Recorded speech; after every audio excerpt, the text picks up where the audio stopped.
de 18 000 personnes, 18 000 familles qui sont en détresse depuis près de 5 ans aujourd'hui.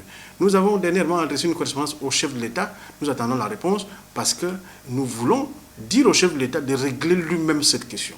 Nous enregistrons aujourd'hui plus de 40 décès à la suite de cette escroquerie nationale. Nous n'allons pas baisser les bras, nous rassurons nos camarades que nous n'allons pas baisser les bras. Nous avons saisi nos conseils la semaine dernière, ils ont relancé le dossier à la Cour de justice afin que l'audience se tienne dans un mois. Parce qu'il faut que la vérité puisse triompher. Il faudrait que ces compatriotes puissent retrouver leur dignité. Parce qu'ils n'ont pas volé cet argent. Nous avons mis en place une commission nationale qui est permanente, qui reçoit les épargnants pratiquement tous les jours, au fin de recenser les différents problèmes rencontrés par ces épargnants qui sont des camarades affiliés au CAP. Donc la commission, elle est permanente et nous appelons à ceux qui ne sont pas encore informés de venir vers la commission technique au niveau du CAP afin que nous puissions voir exactement comment les accompagner. Nous ne sommes pas une banque, nous sommes une centrale syndicale, nous sommes société civile, mais nous mettons en place des mécanismes d'accompagnement de nos camarades. Donc la porte reste ouverte aux autres camarades qui ne se sont pas encore fait recenser parce que nous avons pris un engagement vis-à-vis d'eux, les accompagner jusqu'à l'aboutissement du dossier. Aujourd'hui, la résolution qui est prise, c'est qu'à partir du mois de novembre, nous allons poser des actions afin d'amener le gouvernement gabonais à rester à l'écart de ce dossier.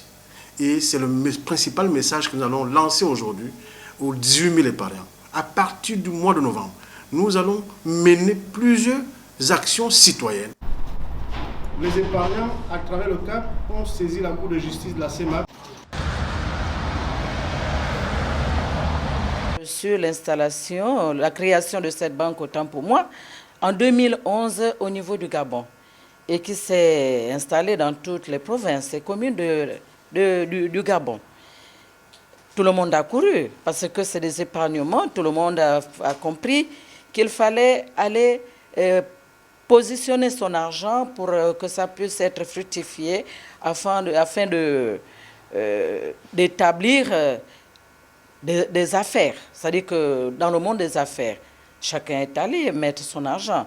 Donc depuis 2011 jusqu'en 2015, sans être saisi, n'avisé non plus, le personnel épargnant n'a pas été saisi, c'est aussitôt qu'on a appris que Bersal a fermé ses portes. Et c'était la débandade totale. Il laisse le CAP aller jusqu'au bout parce qu'ils lui ont demandé d'aller vers la COBAC, la porte la mieux indiquée, il est allé là-bas, que ces gens forfaitaires, je veux dire même dire les forfaitaires, ne continuent plus à arnaquer ou à poursuivre, à faire des démarches afin que ce dossier n'aboutisse pas le jour. Mais nous osons croire que sur les chaînes internationales, où nous nous exprimons aujourd'hui, que le Gabon reconnaisse que ce n'est pas bon. C'est le déshonneur du pays à l'international. C'est le déshonneur.